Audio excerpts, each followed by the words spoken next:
الله الرحمن الرحيم. الصلاة والسلام على سيد الأنبياء والمرسلين نبينا محمد وآله وصحبه أجمعين. أما بعد، أعوذ بالله من الشيطان الرجيم. ومن الناس من يقول آمنا بالله وباليوم الآخر وما هم بمؤمنين. لوگوں میں سے بعض ایسے ہیں جو کہتے ہیں کہ ہم اللہ پر اور یوم آخرت پر ایمان رکھتے ہیں، حالانکہ حقیقت میں وہ ایمان نہیں رکھنے والے. یہاں سے اللہ رب العالمین نے سورۃ البقرہ کی آیت نمبر 8 سے آیت نمبر 20 تک تقریباً 13 آیتوں تک اللہ رب العالمین نے صرف منافقوں کا تذکرہ کیا ہے، ان کے اوصاف بیان کیے ہیں اور ان سے امت کو بچنے کا حکم دیا ہے. 4 آیتوں میں متقیوں کا تذکرہ ہوا تھا، اس کے بعد 6 اور 7 نمبر کی آیت میں صرف کافروں کا تذکرہ ہوا تھا.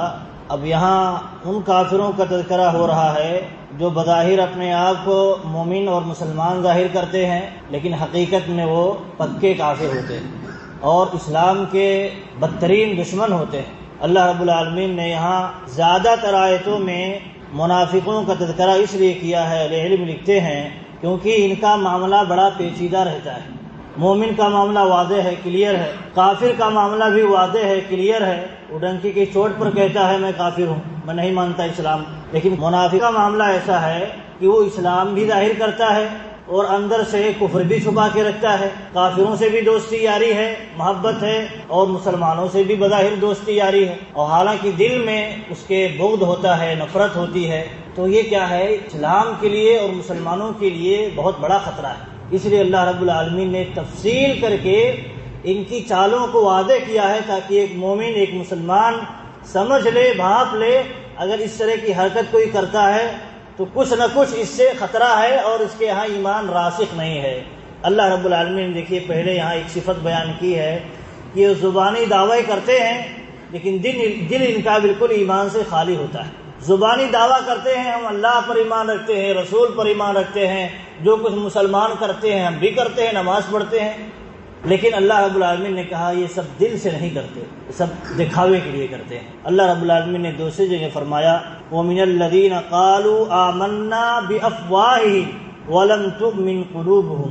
لوگوں کی ایک جماعت ایسی ہے کہ زبان سے، اپنے منہ سے اقرار کرتے ہیں، کہتے ہیں کہ ہم ایمان رکھتے ہیں، ایمان لاتے ہیں، لیکن حقیقت اللہ نے اس کی وعدے کی وَلَمْ تُؤْمِنْ قُلُوبُهُمْ. زبان سے تو دعویٰ ہے لیکن دل ان کا ایمان سے بالکل خالی ہے، وہ ایمان دل سے نہیں لاتے ہیں. یہ ایمان کیا ہے؟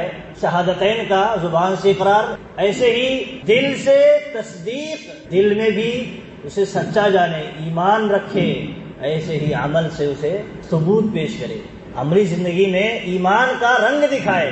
لیکن جو ان تینوں چیزوں سے خالی ہے، زبان سے اقرار کرتا ہے، دل سے ایمان نہیں ہے، دل سے تصدیق نہیں ہے، وہ ایمان والا نہیں ہے. ایسے ہی زبان سے اقرار کرے، دل سے بھی مانے، لیکن عملی طور پر بالکل خالی ہو، صفر ہو، زیرو، ایسا آدمی بھی مومن نہیں ہے. تو مومن ہونے کے لیے 3 چیزیں پائی جانی ضروری ہیں. زبان سے اقرار کر کے اسلام میں داخل ہوگا اور لوگ سمجھیں گے کہ مسلمان ہے، مومن ہے، لیکن اس کے مسلمان ہونے کے لیے ضروری ہے کہ دل سے بھی یقین رکھے اور ایمان رکھے پختہ. ایسے ہی عمل جو ایمان تقاضا کرتا ہے، جن اعمال کا تقاضا کرتا ہے ان اعمال کو بھی بجا لائے تو وہ مومن ہے. لیکن اگر زبان سے اقرار کرتا ہے، دل سے نہیں مانتا، دل میں بغض رکھتا ہے، چھپائے رکھتا ہے، تو ایسا آدمی منافق کہلاتا ہے. نفاق کی تاریخ میں، منافق کی تاریخ میں اہل علم لکھتے ہیں کہ نفاق یہ ہے کہ اظہار الخیر و ابطال الشر، اچھائی ظاہر کی جائے، برائی چھپائی جائے. ایک آدمی کے تئیں نفرت ہو اس کے دل میں لیکن ظاہر کرے محبت. نفرت اس لیے ظاہر نہیں کر رہا ہے تاکہ سامنے والا ہم سے الرٹ نہ ہو جائے، اور محبت یا بھلائی، خیر اس لیے ظاہر کر رہا ہے تاکہ ہم سے کلوز ہو جائے اور اس کے پیٹھ میں چھرا گھونپنے میں آسانی ہو جائے. یہ ایمان کا دعویٰ، ایمان کا اظہار اس لیے کرتے ہیں تاکہ جب مومن یا مسلمان ہمیں ایکسیپٹ کر لیں گے، ہم ان کے بیچ میں اٹھیں گے، بیٹھیں گے، تو مسلمانوں کو نقصان پہنچانے میں ہمارے لیے بہت آسانی ہوگی. تو اسی لیے اللہ رب العالمین نے منافقوں کی صفت بیان فرمائی ہے، ان کی چیزوں کو واضح کیا ہے۔ نفاق کی جو ہے دو قسمیں ہوتی ہیں، ایک نفاق ہے اعتقادی، عقیدے کا نفاق ہوتا ہے، اسلام ظاہر کرے، نماز پڑھے، زکوٰۃ دے، اچھے کام کرے، لیکن اندر سے اسلام کے بجائے کفر چھپا رکھے، تو یہ کیا ہے؟ اعتقادی نفاق ہے۔ ایسا آدمی ہمیشہ ہمیش کے لیے جہنم میں رہے گا، بلکہ ایسے لوگوں کا ٹھکانہ سب سے نچلے درجے میں رہے گا، جہنم کے سب سے نچلے درجے میں رہے گا، کیونکہ ایمان کو جانتے ہیں، پہچانتے ہیں، اس کے باوجود بھی قبول نہیں کرتے، کفر پر قائم ہے۔ اور دوسرا قسم ہے نفاق کا کہ عملی نفاق، جیسے اللہ کے نبی صلی اللہ علیہ وسلم نے کہا کہ 3 چیزیں ایسی ہیں کہ جو جس کے اندر پائی جائیں، یا 4 چیزیں ایسی ہیں جس کے اندر پائی جائیں تو وہ منافق کی نشانی ہے بظاہر، جس سے پہچانا جاتا ہے۔ کہا کہ جب بات کرے تو جھوٹ بولے، مومن جھوٹ نہیں بولتا ہے، سچا ہوتا ہے، پکا ہوتا ہے، کھرا ہوتا ہے، صاف ہوتا ہے، دل میں جو ہوتا ہے وہی زبان پہ ہوتا ہے، لیکن منافق کا معاملہ الٹا ہوتا ہے، دل میں بغض رکھے گا لیکن زبان سے کچھ اور ظاہر کرے گا۔ کہا جب بات کرے تو جھوٹ بولے، اور جھوٹ کیا ہے؟ دل میں سچائی جانتا ہو، اس کے باوجود زبان سے کچھ اور اظہار کرے، زبان سے حقیقت کا اظہار نہ کرے، حقیقت کے خلاف اظہار کرے، وہی جھوٹ ہے۔ اور کہا اس کے پاس اگر اس سے وعدہ کیا جائے یا وعدہ کرے تو خلاف ورزی کرے، وعدہ کو پورا نہ کرے، منافق کی نشانی ہے۔ ایسے ہی کہا کہ جب اس کے پاس امانت رکھی جائے تو امانت میں خیانت کر بیٹھے، کیونکہ ایمان اس کے ہاں راسخ نہیں ہے کہ اسے برائیوں سے روکے، تو اس لیے اس طرح کے تصرفات کرتا ہے۔ ایسے ہی ایک صفت بیان کی دوسری حدیث میں کہ جب جھگڑا کرے تو گالی گلوچ دینے لگے، گالی گلوچ دے کر کے اپنے آپ کو اس پر حاوی کرنے کی کوشش کرے، اسے زیر کرنے کی کوشش کرے، تو یہ کچھ ظاہری نشانیاں ہیں منافق کی۔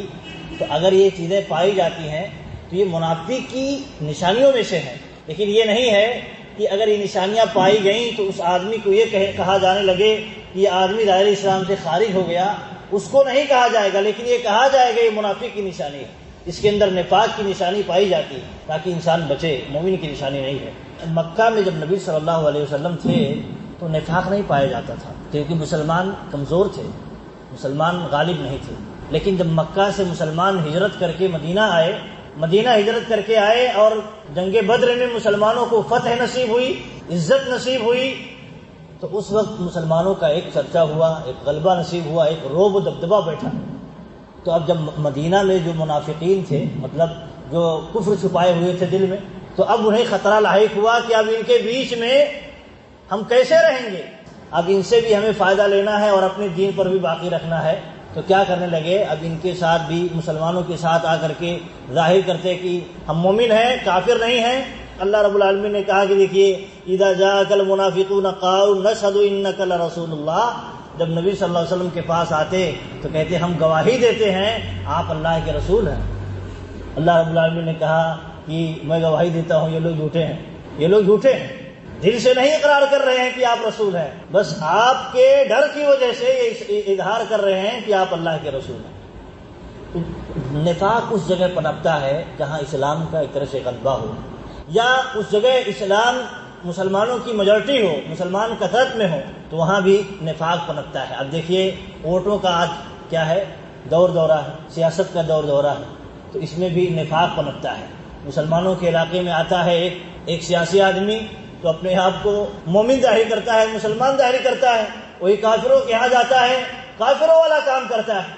تو جہاں دیکھیے مسلمانوں کی میجورٹی ہوتی ہے، کثرت ہوتی ہے، یا ان کا پاور ہوتا ہے، وہاں نفاق پنپتا ہے۔ منافق مسلمانوں کے بیچ میں آ کر کے اپنے آپ کو مسلمان ظاہر کرتے ہیں تاکہ ہمیں بھی مسلمان سمجھیں یا اپنا ہمدرد سمجھیں، اپنا دشمن نہ سمجھیں، مسلمانوں سے بھی فائدہ حاصل ہو جائے، کافروں سے بھی فائدہ حاصل ہو جائے۔ اللہ کے نبی صلی اللہ علیہ وسلم نے کہا منافق کی نشانی اس بکری کی طرح ہے جو 2 ریوڑوں کے درمیان چکر لگاتی ہے تاکہ کوئی جفتی کرنے والا مل جائے، کبھی یہاں اس ریوڑ کی طرف جاتی ہے، کبھی اس ریوڑ کی طرف جاتی ہے، تاکہ کوئی جفتی کرنے والا مل جائے، فائدے کے لیے۔ صرف ان کا کوئی دین دھرم نہیں ہوتا ہے، ان کا دین دھرم یہی صرف پیسہ، مال، دنیا ہوتا ہے۔ اس طرف بھی رہتے ہیں اس طرف بھی رہتے ہیں. اللہ نے آگے ان کی صفات بیان کی ہے کہ جب مسلمانوں کے پاس آتے ہیں تو کہتے ہیں ہم ایمان لاتے ہیں، اور جب کافروں کے پاس جاتے ہیں تو کہتے ہیں ہم مومنوں کے پاس اس لیے گئے تھے تاکہ ہم ان کا مذاق اڑائیں، ہم ایمان لانے کے لیے نہیں گئے تھے. اللہ رب العالمین نے ایک جگہ بیان فرمایا ہے کہ یہی لوگ حقیقت میں مسلمانوں کے دشمن ہیں، تو ایسے لوگوں سے چوکنا رہو، کیونکہ یہ ہمارے بیچ رہنے والے ہیں، ہمارے بیچ اٹھنے بیٹھنے والے ہیں. ایسے ہی لوگ نقصان زیادہ پہنچاتے ہیں. آپ دیکھیں عرب میں ابھی جو داعش کا معاملہ ہوا تھا، ایسے ہی ادھر افغانستان وغیرہ میں جو طالبان اور دیگر تنظیموں کا جو مطلب قبضہ ہوا تھا، ایک طرح سے یہ مسلمانوں کے بیچ میں ایسے لوگوں کو کھڑا کر کے مسلمانوں کو بدنام کرنے کے لیے ان لوگوں کو کھڑا کیا گیا تاکہ مسلمان بدنام ہو، اسلام بدنام ہو، اور اس کی بنیاد پر ہمیں کارروائی کرنے میں آسانی ہو، حوالے دے کر کے کہ دیکھیے مسلمان دہشت پھیلاتا ہے، اور جب دہشت پھیلاتا ہے، ایسے لوگ دہشت پھیلاتے ہیں تو ہمارے لیے جواز بن جاتا ہے کہ ان کے خلاف ایکشن لیں، ان کو ہم نیست و نابود کریں اور اس کے چپیٹ میں دیگر مسلمان بھی آ جائیں. تو اس طرح کا استعمال کرتے ہیں ایسے لوگوں کو، اور ایسے لوگوں کو استعمال کر کے ہمارے خلاف یوز کرتے ہیں. تو ہمیں چوکنا رہنا چاہیے. اگر اسلام کی تعلیمات کے خلاف کوئی بھی جاتا ہے تو چوکنا ہونا چاہیے، الرٹ رہنا چاہیے. یہ مسلمانوں کا کام نہیں کر رہا ہے، آگاہ بھی کرنا چاہیے، لوگوں کو بتانا بھی چاہیے یہ مسلمانوں کا کام نہیں کر رہا ہے، اسلام سے ہٹ کر کے کام کر رہا ہے، ہمارا اور مسلمانوں کا اس سے کوئی تعلق نہیں ہے. اسی لیے اللہ رب العالمین نے منافقوں کی تفصیل بیان کی ہے، واضح کیا ہے، کلیئر کیا ہے، تاکہ ایک تو لوگ دھوکے میں نہ پڑیں، اور دوسرا یہ کہ ان سے ہمارا کوئی تعلق نہیں ہے، یہ مسلمانوں کی نمائندگی کرنے والے نہیں ہیں، ہمارا اس سے کوئی ربط نہیں ہے. بہت ساری چیزیں جو ہیں منافقوں کی صفات کے بارے میں آگے تفصیل سے آئیں گی. اللہ رب العالمین سے دعا ہے کہ اللہ رب العالمین ہمیں پکا سچا مومن بنائے، اور کفار اور منافقین کی صفات جو ہیں اللہ رب العالمین ہمیں اس سے بچائے، پاک رکھے. آمین. وآخر دعوانا الحمدللہ رب العالمین.